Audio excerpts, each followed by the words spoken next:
Good morning. It's February the 13th and it rained this morning. Um, this is my February walkabout I was planning to do. I'm going to try to squeeze it in between more rain that is expected later this morning, actually in about 23 minutes, they say. So let's just go ahead and get started. This is the Yuma Gardener, and I want to welcome you to my channel. There's been a lot that has happened over the past 12 months. I'm going to show you a before picture of the garden before in February of last year of 2022. So this is 2023, and I'm amazed at the progress and the changes that have taken place in the garden. We work on it a little bit at a time, a little bit day by day, and everything that we do makes a huge difference. So I'm very excited to show you the garden as it is now in February 2023. So let's get started. I still have this coral bell that coral fountain that hasn't done very much. I call it the firecracker plant, but it's looking to me like it's starting to grow. I planted these nasturtiums from seed, and they are doing fantastic. I hope they enjoyed the rain this morning. I hope all the plants did, actually. I put in this, that is a lysoloma tree. It looks a little lonely there, but I might put in some flower seeds. This is a yellow bell. I intend to grow that as a shrub. I have 4 yellow bells on the other side that I'm trimming up as trees. This is a Mexican bird of paradise, and I have a milkweed, and this is a desert milkweed, and the milkweed doesn't look like a whole lot because it's just a little, like I call them little sticks sticking up, but they do feed the monarch butterfly, and the queen butterfly is attracted to it also. So mostly what I'm trying to do now is put in native plants that attract wildlife that is native to this area. While I'm showing you a picture of my Sweet 100s, those are tomatoes. So no, that's not a native plant, but I'm hoping to have some good results with that. They have blossoms on it. I actually have 2. There's another Sweet 100 over there. This is a native plant. This is brittle bush, and it is getting blossoms. It's flowering now, and they have pretty yellow daisy-like flowers on it. I have more nasturtiums. I just repotted these nasturtiums yesterday. I repotted this one, 1, 2, 3. I repotted 4 nasturtiums yesterday. I also have some pots that are ready to be, or almost ready to be planted in. And this vinca has been doing well ever since last summer. So it survived the winter, and it is still doing well. I just put up a bird feeder, so I saw some cute little birds in the garden this morning. I don't know if they found that bird feeder or not. This is my pink lantana. It's surviving, so it loves warm weather. Of course, mostly everything in this garden likes warm weather because that's what we have the majority of the time, except for like maybe I'd say December and January, and this is February, so towards the end of the month or sooner, it should start warming up. This is my newest acquisition. I purchased this last week at Yuma Nursery, and it is an orange tuberosa.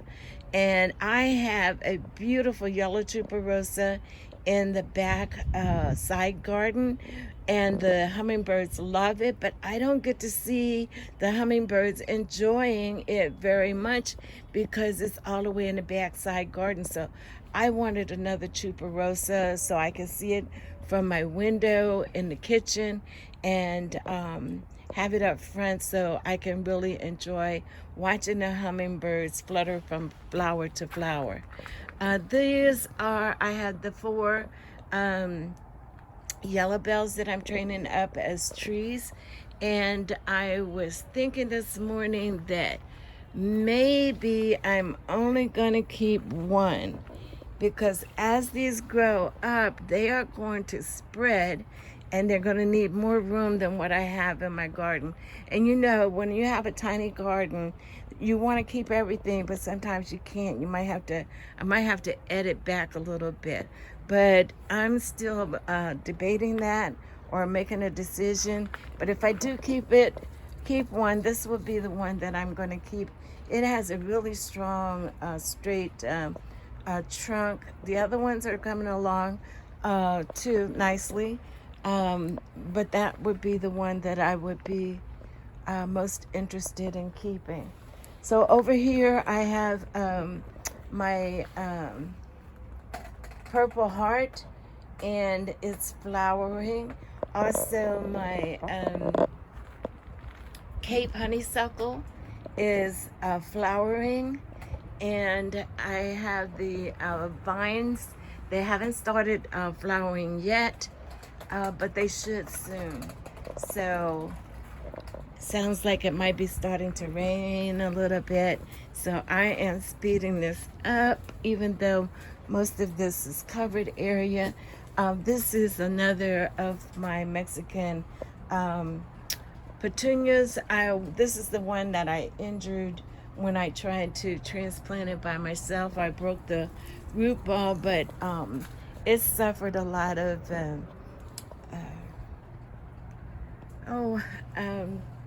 you know, if you had your root ball broken in half, you'd be suffering a little bit too. But it's coming back. It's healing. Let me say that. It's healing. So over here in the garden, I am going to, there's another, there is another nasturtium that I planted yesterday. Okay, so back over here in the garden, I cut back the basil, and this is my lettuce, and one of them is bolting and is going to seed. So I have decided that I'm going to keep that and either let the birds have the seed or collect the seed and see what happens. I can't believe that it bolted this soon. It's really not all that warm out, but we had a few days of sun, and so it decided it was too warm. I have planted some desert marigolds here. I'm hoping that they are going to start to do something. I planted the seeds. These are some tomato plants that I transplanted from a friend's house. She just had too many in one spot. And out of the ones that we transplanted, I have 1, 2, 3, 4 of them out of 8 that survived the transplant. I cut back my bougainvillea in the front, and I just planted some of the cuttings from that and those yellow cups. Back here, my tomato plant is doing great. I've been harvesting cherry tomatoes, and they are delicious. It's still producing tomatoes. There's a big bunch back over there of green ones. So let's see, I have my broccolini that is taken off. I've already harvested from it once.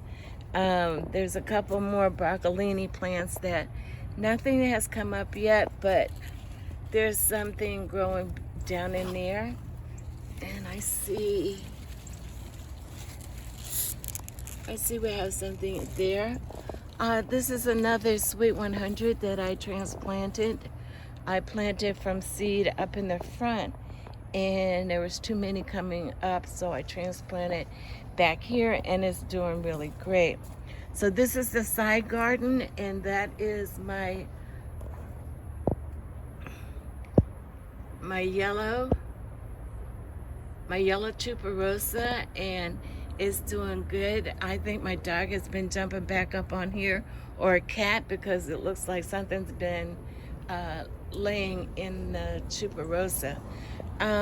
Let's see if you can see my oh boy, that thing is getting so big. That is my moringa tree. It has blossoms on it, and I don't know if it's going to produce any seed pods. So I'm waiting to see if it's going to produce any seed pods before I cut it back. I already cut back the this is my morning glory tree, and as you can see, I cut back these stems, and I'm hoping that it is going to start to grow again, like this one that was cut back. So my yellow lantana was not looking very good. One of these was chewed up, or both of these were chewed up by the I call them the giant grasshoppers, but it was the lotus. And so this one's doing a comeback, and this one is really trying hard. So I moved them back here where they could get more sun. That is the this is the Malabar spinach, and it is still climbing over the lattice trellis that I made, and the one in the back is a little bit higher up. It's getting more sun than this one. The leaves are looking a little yellow, so I probably need to give it some plant food. So this is the side yard, and like I said, that is one beautiful tuberosa, but unfortunately I can't see it from my window, or because it's on my side yard, but the hummingbirds see it. They love it. They've already been here. I just heard one just not too long ago. They're here in the garden somewhere. Thank you for watching. Please give us a thumbs up if you like this video, and subscribe if you haven't already done so.